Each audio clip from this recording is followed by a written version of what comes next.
y del Señor Jesucristo, que juzgará a los vivos y a los muertos en su manifestación y en su reino. Que prediquen la palabra, que instes a tiempo y fuera de tiempo, redarguye, reprende, exhorta con toda paciencia y doctrina, porque vendrá tiempo cuando no sufrirán la sana doctrina, sino que teniendo comezón de oír, se amontonarán maestros conforme a su propia concupiscencia, y apartarán de la verdad oído y se volverán a la fábula. Pero tú, sé sobrio en todo, soporta las aflicciones, haz obra de evangelista, cumple tu ministerio.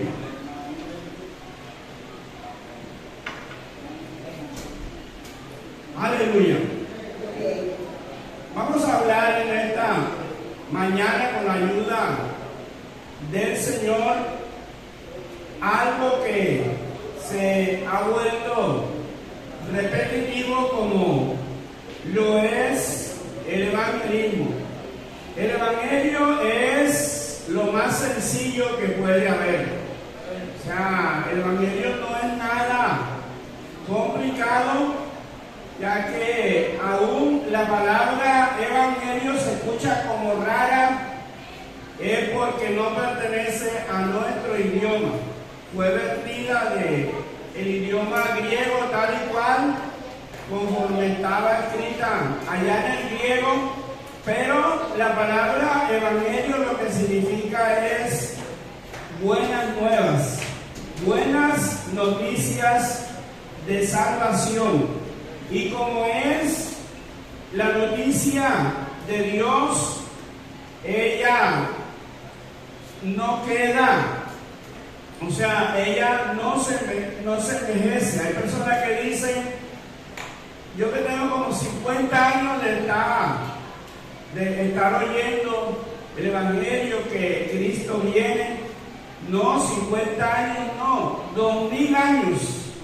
Y esta noticia siempre está vigente. Todos los días esta noticia está vigente. Y nos podemos nosotros dar cuenta que todo lo que nosotros escuchamos a través de los medios es confirmación de lo que la palabra dice. Y se lo escuchamos a las personas. Ya la Biblia lo dijo. Porque la palabra evangelio es buenas nuevas de salvación para la raza humana. Entonces, el hombre estaba perdido. Y luego vino Cristo a este mundo a pagar el precio, lo que se llama la redención. Entonces, Él nos redimió en el Calvario. Y luego dice el evangelista, el verso más conocido de la Biblia es San Juan 3:16. Entonces allí dice: porque de tal manera, o sea que Juan averiguó en los diccionarios de la época, tratando de darle una dimensión a lo que es el evangelio. Y no lo encontró, ni tampoco se va a encontrar. Y él tuvo que decir: porque de tal manera amó Dios al hombre, amó a la raza humana, que dio a su Hijo unigénito, para que todo aquel que en Él cree no se pierda, mas tenga vida eterna. Bendito el nombre del Señor. Denle ese aplauso al Señor.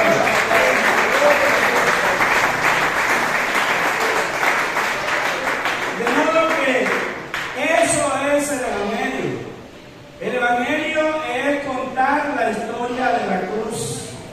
Pablo dice que no nos predicamos a nosotros mismos, sino que predicamos a Jesucristo. De ahí que esto no es difícil contarlo.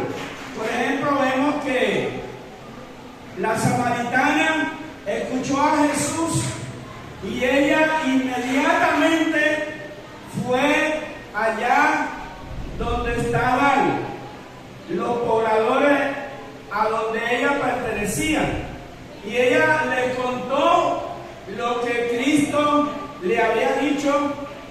Y ellos vinieron y escucharon a Jesús. O sea, con lo poquito que ella escuchó fue suficiente para traer a los demás a los pies de Jesús. Demos gloria al Señor.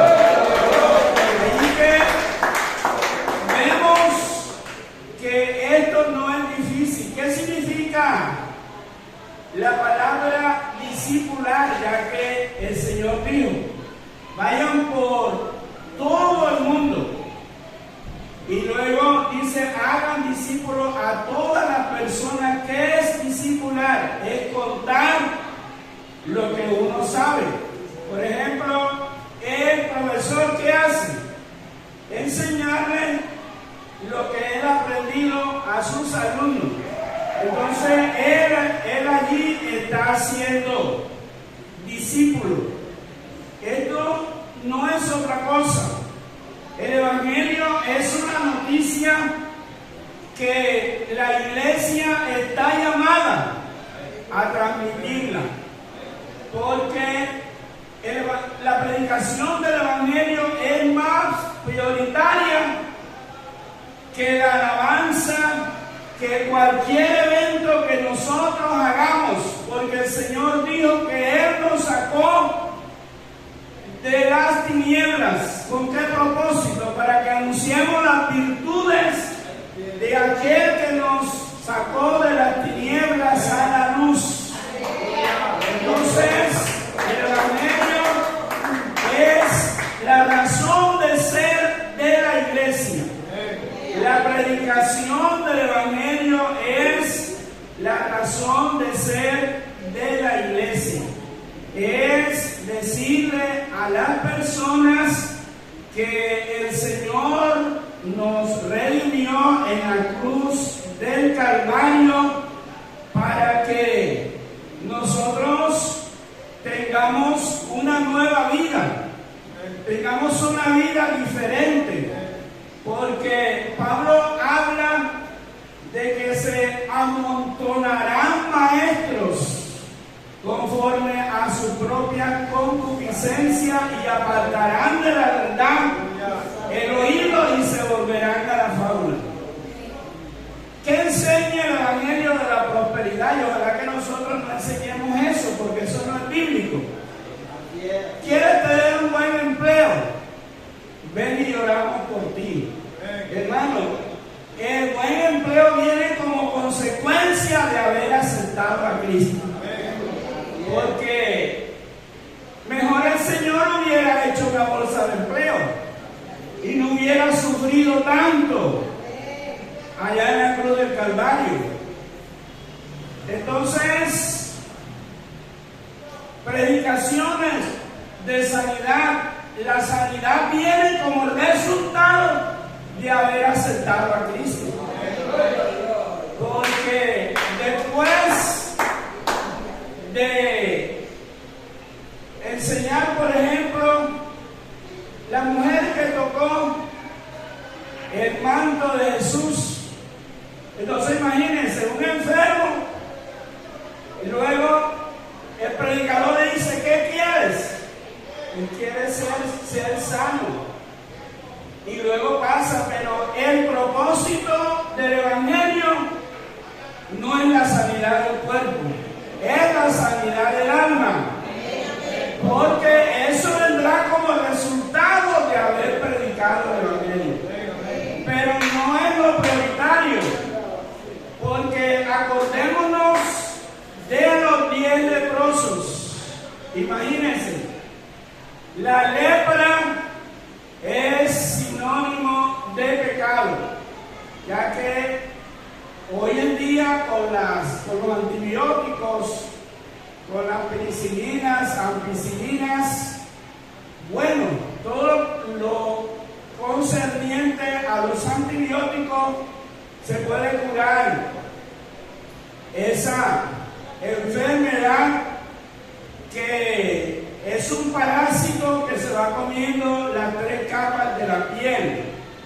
La lepra se va comiendo la dermis, la hipodermis, y la otra que es más profunda, y va dejando la carne sin piel. Entonces, imagínense, los leprosos, como era o es una enfermedad que es contagiosa, tenían que ser aislados. Y en esa época no había hospitales, sino la forma de aislarlos a ellos era echarlos fuera de la ciudad.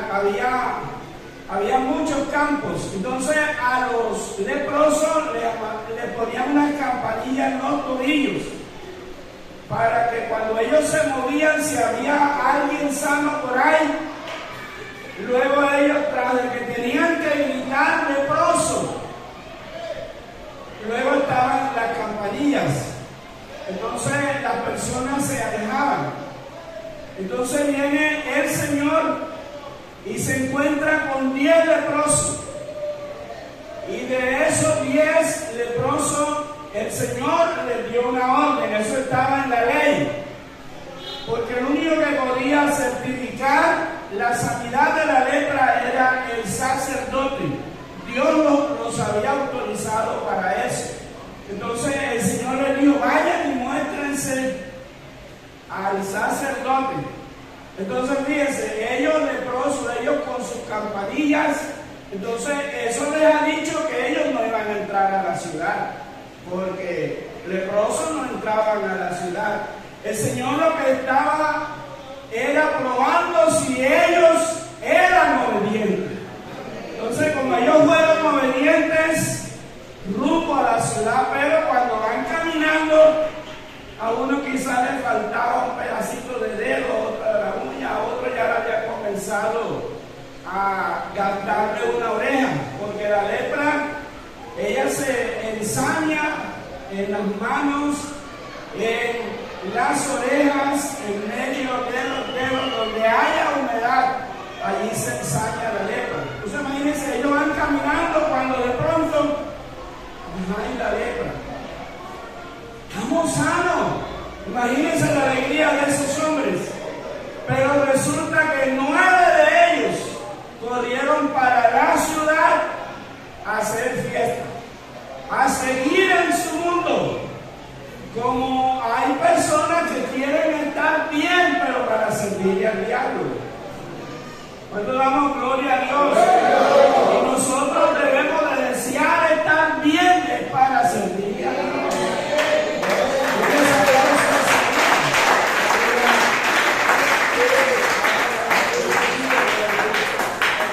Entonces vemos que al Señor le duele la ingratitud, porque si no fuera así, el Señor se hubiera mostrado indiferente. Bueno, vino uno a algo, pero él dijo: ajá, ¿y qué pasó? Si yo sané a 10, ¿y dónde están nosotros? Bendito el nombre del Señor. Entonces, le he contado esto para que nos demos cuenta, hermano. Nosotros, los predicadores, estamos autorizados para predicar la historia de la cruz, porque es la historia más conmovedora que haya podido existir, ya que, por ejemplo, se cuenta, o sea, ya nosotros nos hemos acostumbrado tanto a esto que hasta nos hemos vuelto insensibles. Entonces se cuenta que una jovencita, una preadolescente, la mamá la llevó a un templo de la religión popular. Primera vez que van. Entonces cuando van entrando, hay una obra de arte, hay un crucifijo como de 1 metro. Resulta que esa jovencita, cuando ve semejante escena, esas rodillas, esas llagas, esa herida en el costado, esa corona de espinas, ella se sorprende porque ella nunca había visto eso. Y luego le dice a la mamá: mami, ¿y quién era él? Mami, ¿por qué hicieron eso con él. Y la mamá avergonzada le dijo, no te preocupes, vamos y después yo te explico la casa. Y ella dijo, no señor, explícame aquí mismo por qué él está en esa condición. Y ella le contó la historia de la cruz. ¿Y sabe qué le dijo ella? Mami, y si él hizo todo eso por nosotros, ¿por qué nosotros no estamos haciendo nada por él? Y ella llegó a ser una gran predicadora de la historia de la cruz. Bendito el nombre del Señor. Porque hermano, mire, esas son obras de arte, pero el pecado deforma tanto que si nosotros miramos Isaías capítulo 52 al final del 52 y comienzos del 53, nos vamos a dar cuenta que el Señor, dice la Biblia que Él señalado entre 10,000. O sea, eso lo dice el libro de Cantares, refiriéndose a Cristo. O sea, que usted miraría una multitud de 10,000 personas, inmediatamente lo sacaría a Él. ¿Por qué? Por la perfección de Él. Bendito el nombre del Señor. Entonces, mire cómo lo describe el profeta en el capítulo 52 al final. Dice,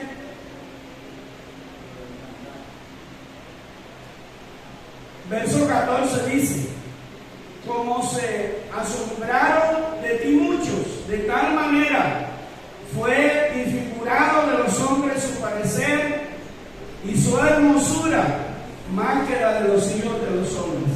Así asombrará él a muchas naciones y los reyes cerrarán ante él la boca, porque verán lo que nunca les fue contado y entenderán lo que jamás habían oído.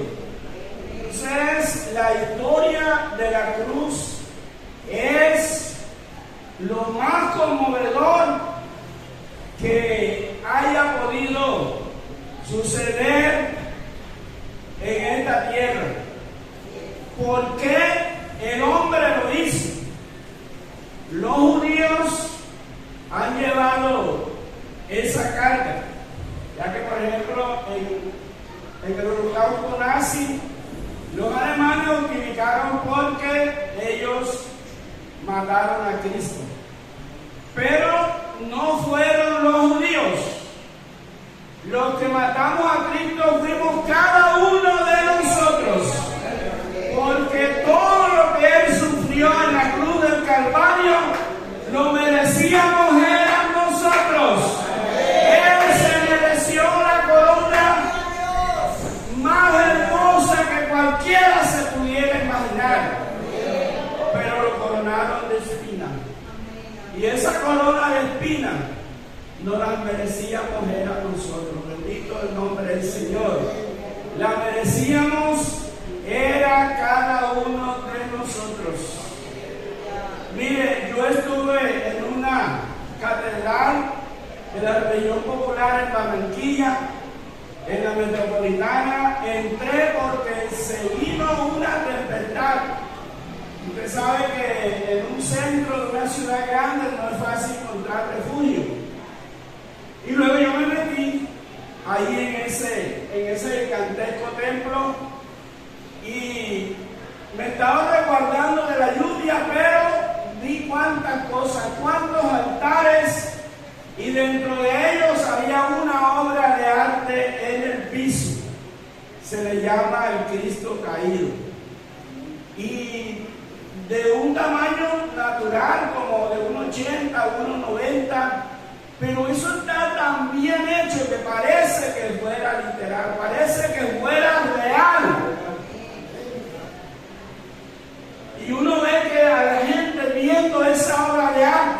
salen las lágrimas, porque realmente demasiado sufrimiento, esa cruz como de 3 metros y bien gruesa. Entonces, tanto sufrimiento, porque hermano, el ser humano cuando comprende verdaderamente la historia de la cruz, no le va a ser desleal a su Cristo que dio tanto por él, bendito el nombre del Señor. Él dio todo, él derramó su sangre por cada uno de nosotros. Bendito el nombre del Señor. Resulta que me refiero a nosotros los hermanos. Hoy sabemos evangelizar más que nunca, pero evangelizamos menos que nunca. Yo recuerdo, no sé si fue el año pasado, creo que de aquí hayan ido. El año pasado o el antepasado, cuando vino el hermano Fernando López y el hermano Vicente Arango ahí a la San Buenaventura. ¿Cuántos fueron de aquí? Bueno, acá dice hermano que amén, por allá oí otro amén. Hermano, escuchando a esos misioneros, porque ambos, ellos fueron misioneros. Hermano, todos derramábamos lágrimas. Ellos nos están mostrando la necesidad del evangelismo. Pero resulta que esto se termina en emoción. ¿Y dónde está la práctica? Entonces, el evangelio lo que necesita es práctica. Bendito el nombre del Señor. Es que si no lo hacemos, otros lo harán. ¿Cuáles son nosotros? Los pentecostales no. Hay uno que él siembra cizaña. Y la cizaña no es la pelea entre hermanos, olvídese de eso. La cizaña es una planta que se parece al trigo. Es saltitica. Pero resulta que da un fruto y ese fruto es negro y es amargo. Entonces es un trigo que no da fruto. Y por eso podemos ver que las personas llegan, los otros aceptan, porque nosotros no llegamos primero, ellos aceptan, porque cuando la persona tiene una necesidad, mire, usted no se imagina lo que es capaz de hacer una persona cuando tiene sed. Se aparta espumas de animales y allí se pone a tomar agua, cosa que no lo haría de otra manera, pero está en un momento de desespero. Así está la humanidad hoy en día, en un momento de desespero, buscando la solución, y la solución únicamente está en Cristo. La solución la tenemos nosotros. Bendito el nombre del Señor.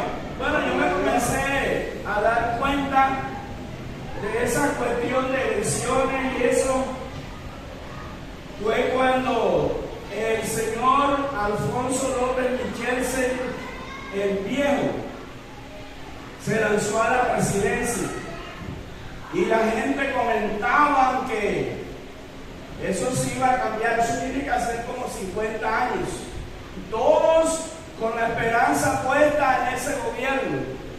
Y no sé si algunos se acuerdan que el lema era el mandato claro, y terminó siendo el mandato claro.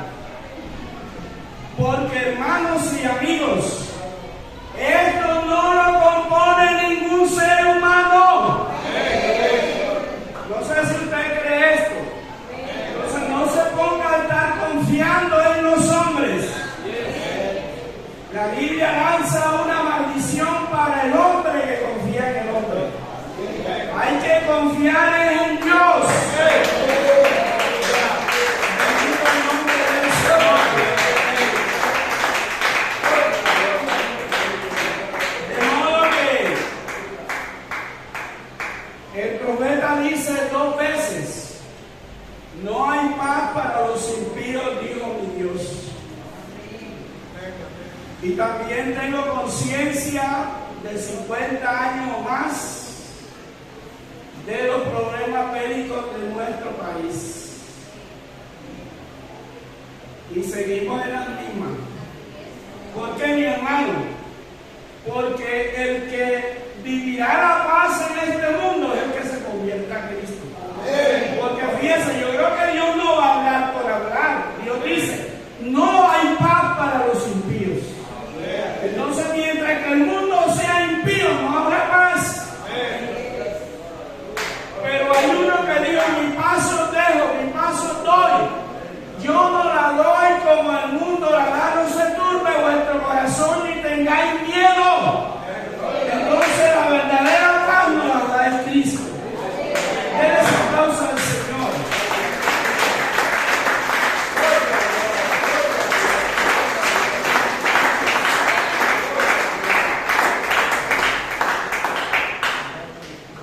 Entonces, los que hemos creído, tenemos que ser bastante receptivos a esta responsabilidad, porque el Señor puso sobre nuestros hombros la evangelización de este mundo. Esto que voy a decir, ya ustedes, los que han estado acá, los que estuvieron en esa enseñanza, pero quiero refrescarles los oídos. Y es que únicamente no hay 4 evangelios, hermano, hay 5 evangelios. ¿Y sabe cuál es el quinto? El quinto soy yo y el quinto es usted. Y a veces el quinto evangelio evangeliza más que los otros 4. Porque, hermano, el evangelio no vino a nuestras vidas para dañarnos, vino fue para que seamos mejores. Entonces, ¿cómo nosotros nos vamos a ganar a alguien si no saludamos a nadie, no le hablamos a nadie? O sea, y lo que la Biblia manda es que hablemos. Mire, en una ciudad estaba el apóstol Pablo y él estaba preso. ¿Y sabe qué le dijo Dios? Yo aquí en esta ciudad tengo mucha gente. Habla, no te calles. Hermano, en todas partes Dios tiene su pueblo. Pero ellos están allí en potencia. Serán pueblos de Dios cuando nosotros los evangelicemos. Mire lo que les voy a contar, ya que por la gracia de Dios he andado por muchas partes. He estado en los 4 departamentos: Atlántico, Bolívar, Sucre, Córdoba. Y a mí me gusta acercarme a todo el mundo, ya que imagínense, si yo conocí el evangelio no había cumplido 15 años, entonces puedo entender muchas edades. Y en un lugar me acerqué a unos jóvenes que estaban escuchando champeta. Entonces yo me la acerqué y le dije: hombre, muchachos, Dios les bendiga. Entonces le conté mi testimonio. Yo le dije: oye, pero ustedes, dependiendo del tiempo ahí, vayan a la iglesia. ¿Y sabe qué me dijeron? Hermano, ¿y cómo uno vaya a la iglesia? ¿Cómo? Si es que los hermanos pasan por ahí y como ellos no nos hablan, nosotros sí les hablamos y les decimos unos piropos más bonitos. ¿Sabe cómo le decimos? Más tiesos van a ir cuando vayan en 4 tablas.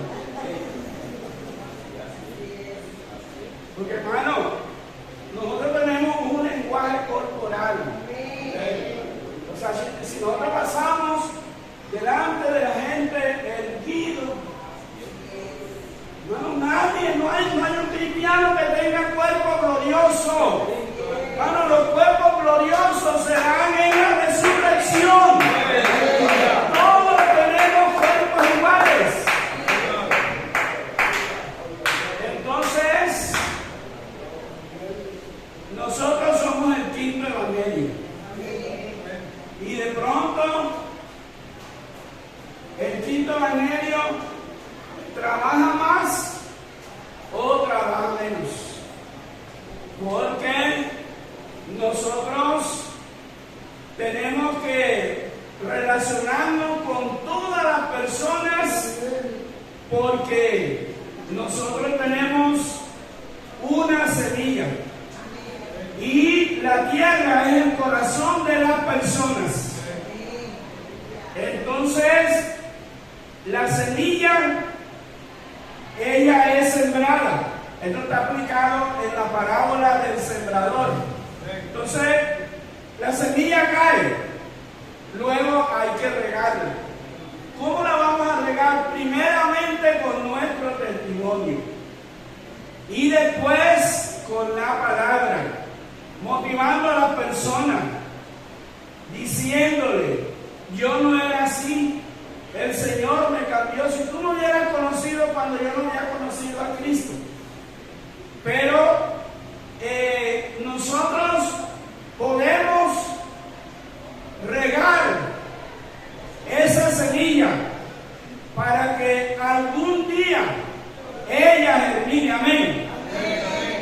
Yo recuerdo que en mi infancia a mí me dieron un culto y los amigos inconversos, a ellos los usa el enemigo. Entonces había un muchacho que él era muy allegado, demasiado allegado, que hasta abusaba de la confianza. Y yo le decía: fulano, estoy predicando el evangelio, esto es de Dios. No, que tú no tienes por qué ser evangélico. ¿Por qué tienes que ser evangélico? Si a ti te iba mejor con nosotros. Yo le decía: no, me va bien ahora es con Cristo. Yo siempre hablándole y él insistiendo, pero por alguna circunstancia él se tuvo que ir del pueblo. Y los años pasaron. Y un día fuimos a una convención a Barranquilla cuando se daba el Humberto Perea. Y fuimos a comer a un restaurante. Y cuando yo veo a un joven que me hizo recordar a alguien, entonces yo me acerqué y cuando él me dio, claro, corrió a abrazarme y me dijo: hermano, soy pentecostal así como tú, hermano Alberto, y le sirvo a Dios. Entonces, ¿a qué se dio eso? A que la palabra fue sembrada y alguien comenzó a regar, y esa palabra, esa semilla,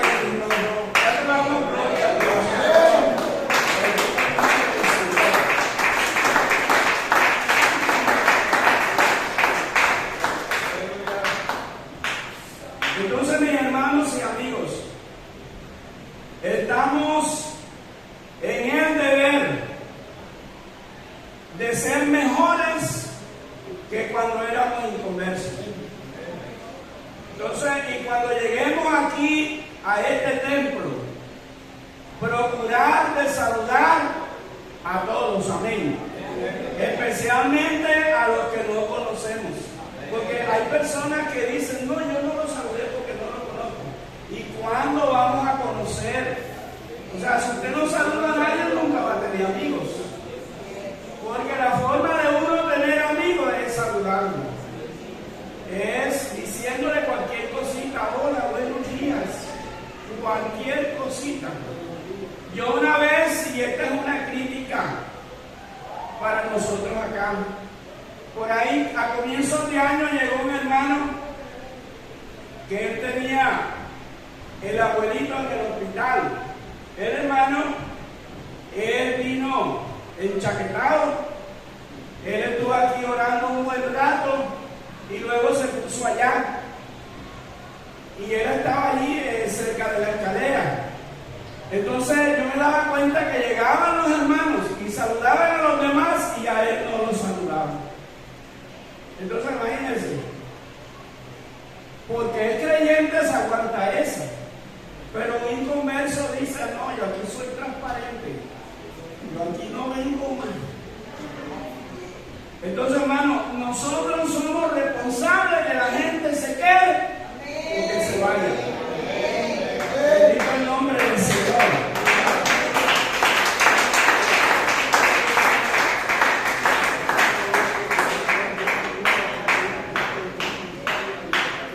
El Evangelio es efectivo.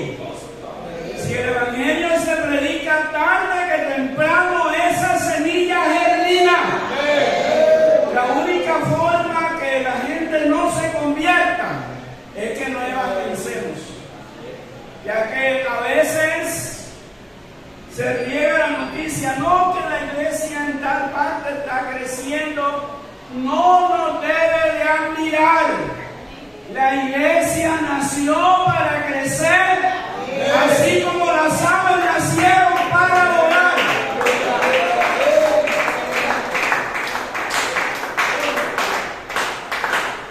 Usted cuando ve un ave volar, usted queda con la boca abierta contemplándola. No, eso no es lo más natural. Pero que usted vea un morrocoyo volando, usted se quedaría asombrado, ¿cierto? ¿Y cómo está volando ese animal si eso no tiene alas? Pero hermano, que la iglesia crezca, eso es lo más normal. Y la única forma que la iglesia tiene para crecer se llama evangelismo. Se llama contar la historia de la cruz. Entonces, nosotros hacemos cultos de barrio, hacemos cultos aquí, y de nosotros depende la aglomeración. Porque imagínense, hermano, si nosotros vamos a un culto de barrio, aquí la membresía es de 50, y vamos siquiera a la mitad, siquiera 25, eso llama la atención. Pero que de los 25 nada más vayamos 5. ¿Qué va a decir la gente inconversa? Que estamos muertecitos. Porque, mira esos cuatricos. Siendo que no somos ningunos cuatricos. Pues hermano, ¿qué será que es más sabroso quedarse sentado en la casa o irse a sentar allá donde se está haciendo el culto? Porque es que a los hermanos no se les está pidiendo que vayan a las 4 a evangelizar, que lleven silla ni nada, sino sencillamente salir de su casa y sentarse en una silla allá donde se está haciendo el culto. Yo creo que eso no sea muy difícil.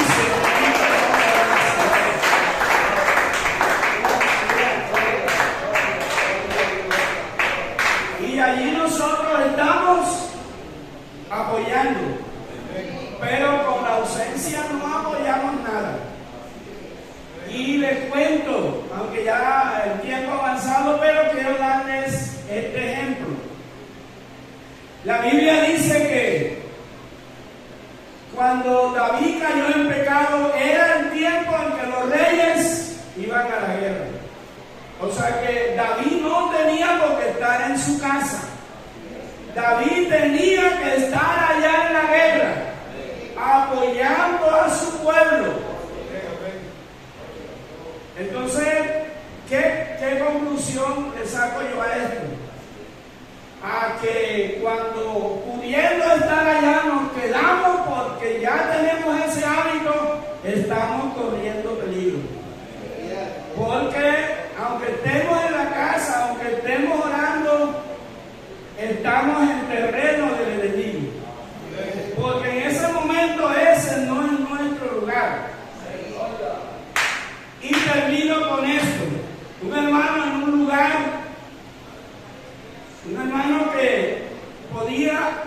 apoyar mucho, tocando guitarra, cantando, su hijo igual, pero resulta que la mayoría de los domingos no asistía a culto porque se quedaba en el mercado hasta que cerraban el mercado. Yo le decía, hermano, no haga eso, hermano.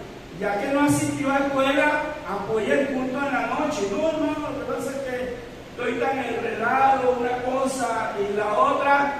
Y yo siempre aconsejándolo de buena manera. Bueno, resulta que una tarde había una fiesta, era una bajada, una calle sin pavimentar. Entonces ya eran algo así como las 6:30, se estaba oscureciendo. Entonces de lo que estaban tomando, habían parqueado un Jeep Willys. Y resulta que un borracho se la dio de que sabía manejar. El chofer le decía, no vayas a prender ese carro, no lo prendas. Pero imagínate, si no sabía manejar y para completar borracho. Y resulta que lo prendió y en bajada se le fue. Entonces, precisamente a una gran velocidad, él dobló la dirección a la derecha y se metió en la casa del hermano. Y ahí estaban la esposa con 3 hijos. ¿Qué hacía la esposa? Viendo televisión con los 3 hijos. Y luego se mete ese carro. Y todos ellos quedaron debajo del carro y la casa, el frente desbaratado era de bareque. Entonces el hermano venía así bajando a lo lejos cuando oyó el escándalo y alguien le dice, mataron a tu mujer y a tus hijos. ¿Sabe qué hicieron ellos? Cada uno se cogió una piedra bien grande. Y gracias a Dios que no se encontraron con el chofer porque lo hubieran matado. Entonces, gracias a Dios que los hijos no murieron. Pero como era madera, se le metieron muchas pullas en el cuerpo. Tuvieron que durar varios meses haciéndole cirugía, porque ya se estaban hinchando por tantos cuerpos extraños que tenían en sus cuerpos. Entonces yo le decía, hermano, no se vaya a ofender, pero fíjese, si tú hubieras estado en la casa y ese carro se hubiera metido ahí, ¿qué les hubiera? O sea, yo le dije, si usted hubiera estado en la iglesia, porque era hora de culto, y nosotros allá en culto, cuando nos van a decir, no, que la esposa del hermano y 3 hijos, un carro los mató. Imagínense, porque a la gente lo que le gusta es que la gente se muera. Eso sí le encanta. Uno saca una bicicleta y dice, ay, se mató. Y resulta que apenas se dio todos unos raspones. Nos fueron a decir que habían 4 muertos. ¿Cuándo damos gloria a Dios? Entonces fíjense, en ese momento, ese lugar era terreno del enemigo, porque tantas casas, hermano, ese carro bajó como 15 casas. Entonces la gente podía criticar tanto meter tanta casa y aceptar meterse en la casa de los hermanos. Hermano, Dios sabe que eso fue una reprensión. Porque nosotros cuando podemos estar en un lugar donde le vamos a servir servicio a Dios y no lo hacemos, estamos en terreno del enemigo. Pónganse en pie. Pónganse en pie, mis hermanos, y vamos a darle gracias a Dios por su palabra. Y si Dios nos ha hablado, démosle gracias. Y vamos a poner en práctica esta palabra. Que no se quede en nuestro tímpano. Y a los amigos queremos decirles que nos alegramos mucho que hayan venido. Y yo sé que no va a ser ni la primera ni la última, pero cuente que le vamos a seguir visitando. Amén. Porque vamos a seguir regando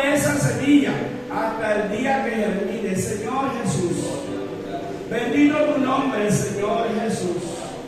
Oh, gracias te damos, Señor. Gracias porque tú eres bueno, porque tu misericordia, Señor.